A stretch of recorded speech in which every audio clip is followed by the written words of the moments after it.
उज्जैन के पराक्रमी राजा विक्रमादित्य अपने न्याय, साहस और बुद्धिमानी के लिए पूरे आर्यावर्त में प्रसिद्ध थे।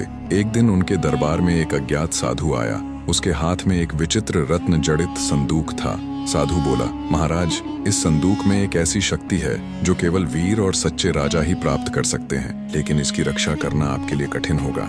राजा ने मुस्कुराकर कहा, जो भी कठिनाई हो, विक्रम उसे स्वीकार करता है। संदूक खुलते ही उसमें से एक चमकदार दर्पण निकला।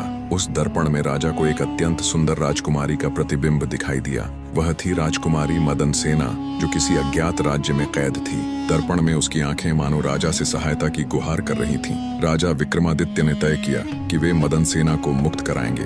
रात के समय जब सब सो रहे थे, तब वही साधु फिर आया और बोला, महाराज, मदन सेना को छूने वाला हर व्यक्ति श्रापित हो जाएगा।